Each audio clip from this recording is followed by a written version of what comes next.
ये एक मंजिल है तो रास्ते भी होंगे और एक मेंटर भी जो मुश्किलों को आसान बना दे। नतीजे संयोग नहीं होते, दूसरों से बेहतर स्कोर होते हैं। GS Score, an institute for civil services. Good career is a process, and mentoring at GS Score is driven by primarily two objectives. One is empowerment and another is excellence. This is what we are known for. कामयाबी की राह पर 1000 से भी ज्यादा निशान। GS Score।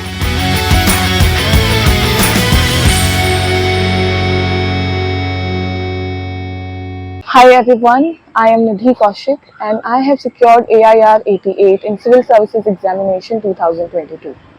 So this was my 5th attempt, and earlier I was selected for Indian Audit and Account Service in Civil Services Examination 2020. So a very brief idea about my journey. I started in 2017, that was my first attempt. So for the first 2 attempts I could not clear prelims. After that, I wrote mains and then gave interview, but I could not clear in 2019. Then in 2020, I got selected. I'm currently working in Indian Audit and Account Service, and this year I have secured AIR 88. So I will talk about my GS strategy in this video. Since I have scored consistently a good score in my GS papers, it has remained 430 plus in both my attempts where I got selected. And a brief idea about my optional subject, that in 2020 I was having chemistry as my optional, but after that I decided that I want to change my optional since I was not scoring very well score in both the attempts that I previously wrote in 2019 and 20. It was 213 and it was 230 in 2020. Then I took PSIR for this attempt and I have landed here. So now coming to the GS strategy. First of all, I will talk about briefly about resources. Since we know that काफ़ी सारे जो resources already आपके पास एक book list होगी जो भी आप follow कर रहे हैं. I will just tell you about कि उसके ऊपर add-on में हम क्या क्या read कर सकते हैं. For instance, GS1 के लिए मैंने क्या क्या रेफर किया था. GS1 के लिए मैंने ऋषिकेश रेड्डी सर के नोट्स हैं ज्योग्राफी की, वो मैंने रेफर किए थे. Same goes for modern history as well as art and culture. उसमें एकदम ब्रीफली और कंसोलिडेटेड तरीके से आपका पूरा सिलेबस उन्होंने कवर किया हुआ है. देन कमिंग टू इसमें वर्ल्ड हिस्ट्री वाला जो पार्ट है, उसके लिए मैंने विजन IAS के नोट्स को रेफर किया था. बट क्योंकि आप देख सकते हैं कि पिछले कुछ सालों से वर्ल्ड हिस्ट्री का हार्डली 1 या 2 क्वेश्चन आता है, तो उसको आप जो है अकॉर्डिंगली आपका जितना टाइम आपके पास है, आपके पास जितने रिसोर्सेज हैं, उसी अकॉर्डिंग से आप उसको प्लान कर सकते हैं. Now coming to geography and society वाला part in paper 1. Society मैंने विजन IAS के मटेरियल से किया था, जो और स्मृति मैम से जो नोट्स हमें मिले थे क्लासरूम के, उनको मैंने इसमें रेफर किया था. Coming to paper 2. पेपर 2 के लिए मैंने अनुदीप सर के नोट्स को रेफर किया था for polity part as well as Laxmikanth, जो हम प्रीलिम्स के टाइम पर ही रीड कर लेते हैं. Now coming to the governance वाला पार्ट, उसमें मैंने विजन IAS के ही नोट्स को रेफर किया था. और सोशल सिक्योरिटी वाला जो एस्पेक्ट है, उसको मैंने मेजरली न्यूज़पेपर से प्रिपेयर किया था. उसके लिए मैंने क्या किया था, एक नोटबुक बना ली थी सेपरेटली, जो भी सारे टॉपिक्स हैं, हेल्थ, एजुकेशन, पॉवर्टी, इस तरीके के जो टॉपिक्स हैं. इनफैक्ट पेपर 1 में भी है सोसाइटी में, और पेपर 3 में भी हैं कुछ ऐसे टॉपिक्स. तो उसके लिए आप एक सेपरेट नोटबुक बना सकते हैं, जिसमें आप अपने फैक्ट्स और केस स्टडीज या कोई भी एग्जाम्पल करंट अफेयर्स में जो भी आ रहा है, उससे आप उसको लिख सकते हैं. Now for paper 4, इसमें थोड़ा सा मैंने शॉर्टकट अप्लाई किया for case studies and examples वाला पार्ट. कि जो थ्योरी वाला पार्ट था वो मैंने लुकमान के नोट से प्रिपेयर किया, लेकिन जो केस स्टडीज थे, अतुल गर्ग सर के जो केस स्टडीज वाला जो आता है मटेरियल, वो मैंने रेफर किया था. लेकिन दिस इज नॉट सफिशिएंट. उसमें आप क्या कर सकते हैं कि जो एग्जाम्पल्स वाला आपका पार्ट है, उसमें मैंने जो टॉपर्स के प्रीवियस ईयर्स के जो टॉपर्स थे, उनकी आंसर कॉपीज से मैंने एक शीट ली थी. उसमें मैंने उनसे एग्जाम्पल्स, जो टॉपिक्स मेरे को लग रहा है कि इसमें मुझे एग्जाम्पल चाहिए, और यहाँ पे या मुझे कोई पर्टिकुलर केस स्टडी चाहिए या कोई और स्टोरी चाहिए, जो आप ऐसे में भी यूज़ कर सकते हैं, या फिर दूसरे पेपर्स में भी आप उसको यूज़ कर सकते हैं, कहीं पर भी जहाँ आपको लगे. तो एक पेज बना लीजिए, उसमें 20-30 एग्जाम्पल्स वहाँ से जॉट डाउन करके उनको अपने पेपर्स में आप यूज कर सकते हैं। इससे आपको थोड़ा सा एफर्ट भी कम लगेगा, आपका टाइम भी बच जाएगा, क्योंकि बाकी लोगों ने ऑलरेडी इतना हार्डवर्क किया हुआ है उस पर, तो आप उससे उसको कर सकते हैं। Now coming to an important aspect कि आपको सिलेबस पता है, बुक लिस्ट पता है, लेकिन आप उन रिसोर्सेज को यूज कैसे करेंगे और कितना डेप्थ में आपको पढ़ना है वो आप कैसे करेंगे। तो उसके लिए सबसे इम्पॉर्टेंट है कि आप जो प्रीवियस ईयर क्वेश्चंस हैं उनको एनालाइज करें। मैंने प्रीवियस ईयर क्वेश्चंस के एनालिसिस के लिए एक विशाल की बुक आती है, previous year questions for mains का एनालिसिस है उसमें क्या किया हुआ है कि हर पेपर को थीम वाइज डिवाइड किया हुआ है। फॉर एग्जाम्पल मैं पेपर 1 की अगर बात करूं तो पेपर 1 में for instance art and culture है या मॉडर्न हिस्ट्री है, तो आप उसमें देखेंगे कि 1857 का रिवोल्ट है सपोज, कि आपने प्रीलिम्स के लिए तो उसमें डेटा और फैक्ट्स आपको ऑलरेडी पता होंगे कि कहाँ हुआ, कैसे हुआ, क्या हुआ, बट उसको मेंस के पर्सपेक्टिव से किस तरीके से प्रिपेयर करना है, तो आपको प्रीवियस ईयर क्वेश्चंस के एनालिसिस से वो आपको पता चल जाएगा। फॉर एग्जांपल उसने पूछा है कि क्या एडमिनिस्ट्रेटिव चेंजेस उसके बाद आए हैं, क्या सोसाइटल चेंजेस हुए उसके बाद, या फिर फ्रीडम स्ट्रगल पे उसका क्या इम्पैक्ट रहा। इस तरीके से बाकी के सारे टॉपिक्स आप आइडेंटिफाई कर सकते हैं और उसको इसी तरीके से प्रिपेयर कर सकते हैं। सिमिलरली आपको क्या करना है कि सारे वहाँ से आपको थीम्स उठाने हैं। बेसिकली प्रीवियस ईयर क्वेश्चंस की हेल्प से सबसे इम्पोर्टेंट रोल रहेगा कि आपको क्वेश्चंस को देख के ये समझ आएगा कि कितनी डेप्थ में आपको कौन सा टॉपिक कैसे पढ़ना है, कि कितना पढ़ना है और कैसे पढ़ना है। ऐसे हर पेपर के लिए आप एनालाइज करेंगे और आप जैसे जो भी आपका टॉपिक है सिलेबस में उसको थीम वाइज ब्रेक कर लेना है, जहाँ जैसे उसमें क्वेश्चंस दिए होंगे आपको थीम पता चल गई, उसके बाद आप अपनी नोट मेकिंग का प्रोसेस जो है वो स्टार्ट करेंगे। Once you start your note making process, अब उसमें किस तरीके से आपको आगे मूव करना है। कि नोट मेकिंग वाले पार्ट की अगर मैं बात करूँ तो मैंने ज़्यादातर दूसरे लोगों के नोट्स पे रिलाई किया था और मेरे फ्रेंड्स के जो नोट्स थे या फिर मेजरली जो काफ़ी सारे टॉपिक्स थे उनको मैंने डायरेक्टली बुक से ही रेफर किया था। तो अगर मैं बात करूं कि GS3 की, GS3 में किस तरीके से आपको नोट मेकिंग करनी है और सिलेबस को कैसे डिकोड करना है, मैं उसकी हेल्प से आपको बता देती हूँ। बाकी पेपर्स के लिए आप सिमिलरली आप अप्लाई कर सकते हैं। फॉर इंस्टेंस कि GS3 में जो सिलेबस है आपका वो है इकोनॉमी, फिर है आपका साइंस एंड टेक, एनवायरनमेंट और डिजास्टर मैनेजमेंट। तो अगर आप इकोनॉमी को देखेंगे तो ज़्यादातर हमें लगता है कि अपना सारा टाइम हम इकोनॉमी पे डिवोट कर देते हैं, क्योंकि प्रीलिम्स के टाइम पे भी हम वही कर रहे होते हैं। बट इकोनॉमी में क्या है कि आपके 4 ही सवाल उसमें आ रहे होते हैं, 2 10 मार्कर में, 2 20 मार्कर में, कभी कभी 5 क्वेश्चंस हो सकते हैं। और उसका भी सिलेबस एकदम डिफाइंड है कि बजट है या फिर इंफ्रास्ट्रक्चर है या फिर मैक्रो इकोनॉमिक्स का टैक्सेशन, और ये सारे जो टॉपिक्स आपके सिलेबस में लिस्ट डाउन किए हुए हैं, तो आपको उतनी ही डेप्थ में उसको पढ़ना है, प्रीवियस ईयर क्वेश्चंस को उठाना है, उसको एनालाइज करना है। तो ये जो सारे सब्जेक्ट्स हैं उसमें से थीम्स को उठा के उसको अपने नोट्स बनाएं 1 1 2 2 पेज के। कि फॉर एग्जांपल डिजास्टर मैनेजमेंट में हमेशा ही किस तरीके के क्वेश्चंस होंगे कि प्रॉब्लम क्या है, सोल्यूशन क्या है, किस तरीके से आप उसको सॉल्व करेंगे और आगे का वे फॉरवर्ड क्या है, मतलब इस तरीके से एक थोड़ा सा डिकोड आपको करना है। तो हर पेपर के लिए इस तरीके से आप अपने एक बार स्टैटिक नोट्स बना लें, फिर उसको जो भी करंट का आपको लग रहा है कि ये एडिशन किया जा सकता है उसमें फिर आप उसको ऐड कर लें। कि यूजुअली क्या सब लोगों का डाउट रहता है कि आप ऑफलाइन नोट्स बनाएं कि ऑनलाइन नोट्स बनाएं, तो I was more comfortable with offline वाला नोट्स। हालांकि उसमें एडिशन करना जो भी करंट अफेयर्स का था या फैक्ट्स का था वो थोड़ा डिफिकल्ट होता था, लेकिन at the same time I was more comfortable with that. कुछ लोग ज़्यादा कंफर्टेबल होते हैं ऑनलाइन नोट्स में, तो इट्स अप टू यू कि आप किस तरीके से अपने नोट्स को जो है बनाना चाहते हैं। इसमें एक जो सबसे इम्पॉर्टेंट बात है वो है कि कंसोलिडेशन, क्योंकि जो आपके एग्जाम्स हैं वो लगातार 3 दिन में होंगे, GS वाले पेपर और ऐसे पेपर, तो आपको जो रिवीजन का टाइम है वो बहुत कम मिलेगा। तो आपके नोट्स जितने शॉर्ट, क्रिस्प और कंसोलिडेटेड होंगे कि आप एक पेपर का जो टॉपिक है उसको दूसरे पेपर में भी कैसे अप्लाई कर पाएंगे, वो आपकी कंसोलिडेशन की हेल्प से ही हो पाएगा। तो इसके लिए आपको क्या करना है कि अपने सिलेबस को डिवाइड किया, जैसे अपने प्रीवियस क्वेश्चंस को, थीम्स को, तो हर पेपर के लिए आप 2 2 शीट्स ईच पेपर ऐसी शीट्स भी बनाएंगे, फैक्ट शीट्स बेसिकली उसको हम बोलेंगे, कि जहाँ पे आप सपोज हेल्थ है उसके रिलेटेड कोई इंडेक्स है वो प्रिपेयर कर लें, उसके रिलेटेड जो भी डेटा है कि डॉक्टर्स कितने हैं हमारी कंट्री में, क्या क्या चैलेंजेस हैं। मैं जब बात करती हूँ अफोर्डेबिलिटी की, एक्सेसिबिलिटी की, तो जब आप इस तरीके से पॉइंट्स लिखेंगे उसमें, तो हर एक उस ब्रॉडर पॉइंट्स के रिगार्डिंग जो आपके फैक्ट्स हैं वो आप उसमें नोट डाउन कर लें।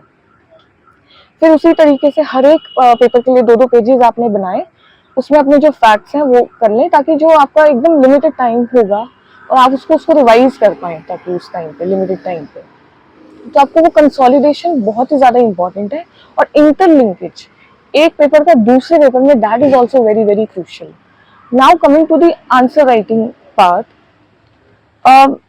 इसमें अगर मैं सबसे पहले टेस्ट सीरीज की अगर मैं बात करूं, तो मैंने विजन आईएएस का टेस्ट सीरीज लिया था और फॉरम आईएएस का टेस्ट सीरीज लिया था in my subsequent attempts, not both, कि दोनों मैंने एक टाइम पे नहीं किए थे, अलग अलग अटेम्प्ट्स में अलग अलग टेस्ट सीरीज मैंने लिए थे।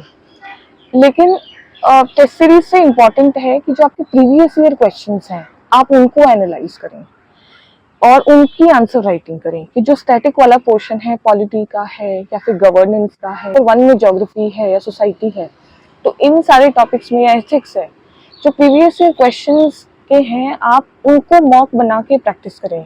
It help me very much, मेरी उससे बहुत ज़्यादा हेल्प हुई, क्योंकि उससे मेरे को समझ में आया कि जो क्वेश्चंस यूपीएससी पूछती है और जो टेस्ट सीरीज में जो क्वेश्चंस होते हैं, थोड़ा सा उनमें क्या डिफरेंस होता है कि टेस्ट सीरीज में थोड़ा सा फैक्चुअल नॉलेज जो है वो ज़्यादा टेस्ट करने की कोशिश होती है, एज कम्पेयर टू जो आपके एक्चुअल के यूपीएससी के पेपर है, वहाँ पे एनालिसिस वाला जो पार्ट है वो ज़्यादा इम्पोर्टेंट है वहाँ पे, और कि क्वेश्चन यूजुअली काफ़ी लंबे होते हैं, तो उसमें आपको समझना है कि जो क्वेश्चन को आपको किस तरीके से ब्रेक डाउन करना है छोटे छोटे पार्ट्स में, और हर एक पार्ट को एड्रेस करना है आंसर राइटिंग के टाइम पे।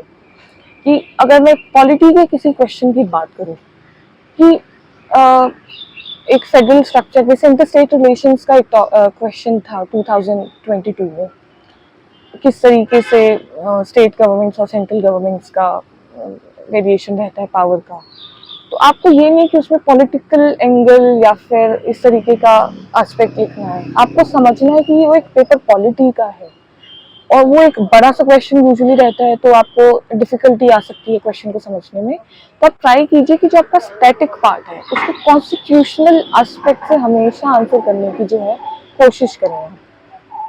इसी तरीके से आप अपना जो है आंसर राइटिंग कर सकते हैं। Now coming to the structure वाला पार्ट जो है, स्ट्रक्चर की अगर मैं बात करूं तो ये आपको ऑलरेडी पता ही होगा कि उसको introduction, then body, then conclusion वाला पार्ट, लेकिन उसमें जो एक इम्पॉर्टेंट एस्पेक्ट जहाँ पे मैंने फोकस किया था वो था विजिबिलिटी वाला एस्पेक्ट। विजिबिलिटी वाले एस्पेक्ट की मैं बात करूँ कि हम सब पॉइंट्स में डिवाइड करते हैं या पैराग्राफ में लिखते हैं, लोगों के डाउट्स होते हैं कि आप पैराग्राफ में लिखें या पॉइंट्स में लिखें। What I preferred was a mix of paragraph and points, कि अगर आपके पास कुछ 15 नंबर का क्वेश्चन है कोई, या 20 नंबर का, मतलब जैसे ऑप्शनल में होता है, तो उसमें आप mix of paragraph and points वो दोनों यूज कर सकते हैं। उसमें आपको क्या करना है कि इंट्रोडक्शन में ट्राई टू यूज कोई भी फैक्ट उसके बारे में पता है। यूजुअली आजकल हर कोई फैक्ट से आंसर लिख रहा होता है, व्हाट आई डिड वाज कि हमेशा एक कंटेक्चुअल बैकग्राउंड उस आंसर में आप प्रोवाइड करने की कोशिश करें। कि 1857 रिवोल्ट है तो उसका थोड़ा सा कंटेक्चुअल बैकग्राउंड आप बताएं। तो इसी तरीके से हर क्वेश्चन में, कि हेल्थ वाला कोई क्वेश्चन है, कि उस समय पे जो वो क्वेश्चन पूछा गया होगा आपसे वो किस सिनेरियो में आपसे पूछा गया है, तो कंटेक्चुअल बैकग्राउंड देने से एग्जामिनर को पता चल जाता है कि आप चीज़ों को बेहतर तरीके से समझ पा रहे हैं। Now coming to the structure of the body part answer का, वहाँ पे आपको कई बार आपने देखा होगा कि आप फैक्ट्स भी डालते हैं, पैराग्राफ में लिख भी देते हैं, लेकिन जो चेकर है, एग्जामिनर है, वो आपके जो पॉइंट्स हैं उनको डिकोड नहीं कर पाता कि आप क्या कहना चाह रहे हैं। तो उसको बहुत ही ल्यूसिड लैंग्वेज में आप उसको लिखने की कोशिश करिए, और उसको लिखने के बाद यू हैव टू ट्राई कि जो भी आप एक आर्ग्यूमेंट दे रहे हैं उसको किसी फैक्ट से सपोर्ट करने की कोशिश कीजिए। आपने बोला कि डॉक्टर, मतलब कि अर्बन और रूरल का डिवाइड है, आपने बोल दिया, लेकिन इसका प्रूफ क्या है, वो ट्राई टू डू दैट, कि उसको आप बताइए कि इतना इतना हमारा रेशियो है, इस तरीके से एक्सपेंडिचर है, कुछ उस उन लाइंस पे आप जो है अपना फैक्चुअल डेटा उसमें सपोर्ट उससे करें अपने आर्ग्यूमेंट को। यही चीज़ आप ऐसे में भी करते हैं कि आप जब भी कोई आर्ग्यूमेंट लिखते हैं उसको आप सपोर्ट करते हैं किसी फैक्ट से या कोई कमिटी है उससे। इसी तरीके से जब मैं विजिबिलिटी की बात कर रही हूँ तो विजिबिलिटी में आपको क्या करना है, you can also refer to my test series के जो मॉक टेस्ट सीरीज मैंने लिखे थे उन पेपर्स को। उसमें आप try to underline your important aspects. कोई इम्पोर्टेंट कोट आपने लिखा है उसको कैपिटल लेटर्स में लिखिए, कोई इम्पोर्टेंट फैक्ट लिखा है उसको बॉक्स में डाल दीजिए, कोई सब हेडिंग दी है उसको अंडरलाइन कर दीजिए, उसको भी बॉक्स में डाल दीजिए। एंड ऑलवेज ट्राई कि आप कोई हमेशा वे फॉरवर्ड और कंक्लूजन अपने आंसर में लिखें, कि अपने जो भी आंसर लिखा है उसको सम अप करें। तो इस तरीके से आप अपनी आंसर राइटिंग पे फोकस कर सकते हैं प्रीवियस क्वेश्चंस की हेल्प से। Now coming to some dos and don'ts, जो कि हम जीएस के सिलेबस इतना ज़्यादा वास्ट है, इतने सारे सब्जेक्ट्स हैं, उसको कंसोलिडेट किस तरीके से करेंगे। तो सबसे पहला एक इम्पॉर्टेंट डिफ़िकल्टी और चैलेंज जो हमें आता है वो होता है कंसोलिडेशन का। तो उसके लिए आपके लिए नोट्स इम्पॉर्टेंट हो गए। आप उसको डिले मत करिएगा कि उसके बाद बनाएंगे उसके बाद बनाएंगे, नहीं, do it as soon as possible. जब भी आप अपनी पढ़ाई कर रहे हैं उसको कंसोलिडेट इमीडिएटली करते जाइए साथ के साथ, ताकि आप उसको रिवाइज कर सकें multiple times. Then another aspect is कि जो हमारा रिवीजन वाला पार्ट है, कि हम कंटेंट गैदर करते रह जाते हैं और उसको रिवाइज नहीं कर पाते हैं। तो रिवाइज जितना ज़्यादा आप करेंगे उतना ज़्यादा आपको हेल्प मिलेगी। Now coming to the third part, कि आपने कंसोलिडेशन कर लिया, आपने रिवाइज कर लिया, लेकिन आप जो आंसर राइटिंग जब कर रहे होते हैं तो वो 3 आवर्स में प्रैक्टिस जो एक इम्पॉर्टेंट एस्पेक्ट है, कि आप क्वेश्चंस, जैसे मोस्टली ऐसे होता है कि कई बार क्वेश्चन छूट जाता है, 1 या 2 क्वेश्चंस, या फिर हम ट्राई करते हैं कि जो मेरे को क्वेश्चन बहुत अच्छे से आते हैं मैं उसको अटेम्प्ट करूँगा और बाकियों को मैं छोड़ दूँगा। लेकिन वहाँ पे क्या है कि देखिए, हर कोई जो भी इस पेपर को लिख रहा है वो एक इंसान है और सारे सिलेबस वो भी नहीं कर पाते हैं कवर। और कुछ कुछ क्वेश्चंस हमेशा ऐसे आएंगे जो किसी को नहीं आते होंगे एग्जामिनेशन हॉल में। आपको ट्राई करना है कि वो क्वेश्चंस जो आपके सामने आ रहे हैं, जो भी आपके पास लिमिटेड नॉलेज है, जितना भी आपके पास कंटेंट है उनका, आप उसको उसी नॉलेज से उसको आंसर करने की कोशिश करिए। rather than 18, 16 best answers, आप 20 एवरेज आंसर्स लिखेंगे with 15 good enough answers, that will also suffice। कि उन क्वेश्चंस में जहाँ आपको नहीं आता, आपको 2 नंबर भी मिल रहे हैं, आपको 3 नंबर भी मिल रहे हैं, that is good। rather than कि आप 5 नंबर से 7 नंबर पे मूव करेंगे, that is a humongous task। तो उसकी बजाय आप कोशिश करिए कि आप सारे क्वेश्चंस को अटेम्प्ट करें। आंसर राइटिंग से प्रैक्टिस करने से कि आप अपना 3 आवर्स में जो है पेपर वो कंप्लीट आपका हो जाए। क्योंकि शुरू में जो मेरे को भी यही डिफिकल्टी आती थी कि पेपर 3 आवर्स में कंप्लीट नहीं हो पा रहा है, या फिर किसी किसी क्वेश्चन पे आप स्टक कर गए हैं, तो आप किस तरीके से फिर उस पर वापस आएंगे। तो इसमें एक जो चीज़ मैंने डिफरेंट किया था कि कुछ लोग 15 मार्क्स से स्टार्ट करते हैं, कुछ लोग 10 मार्क्स से स्टार्ट करते हैं। मेरा क्या था कि मुझे पता था कि 5 क्वेश्चन यूजुअली ऐसे होते थे कि जो मेरे को 15 मार्क्स से आते थे ज़्यादा अच्छे तरीके से, और 5 उधर 10 मार्क्स से।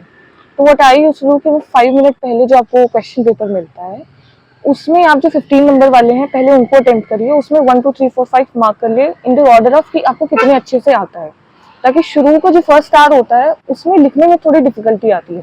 वंस यू स्टार्ट राइटिंग उसके बाद उतना डिफिकल्ट नहीं होता है फर्दर कंटिन्यू करना अपने 3 आवर्स को। तो पहले उनको प्रायोरिटाइज कर लीजिए, उन 15 मार्क्स को भी और 10 मार्क्स को भी। वंस यू प्रायोरिटाइज कि वो 15 मार्क्स कर दिए, फिर 10 मार्क्स कर दिए, फिर बाकी के 15 वाले कंप्लीट कर लीजिए, और बाकी के फिर जो भी आपको नहीं आते हैं, जो भी क्वेश्चंस आपको लगता है कि कम आते हैं, उनको लास्ट में अटेम्प्ट कर लीजिए। क्योंकि थोड़ा सा टाइम मैनेजमेंट किस तरीके से करना है आंसर राइटिंग करते समय, वो आपको इससे एक फेयर आइडिया लग जाएगा। So another mistake that we usually tend to do is कि current affairs पे too much focus while preparing for our mains का answer writing and doing that। Instead of doing that, once you will analyze the syllabus, you will understand कि जो static वाला part है उसका role ज़्यादा है और उसमें आपको current affairs को डालना है, rather than simply focusing upon the current affairs।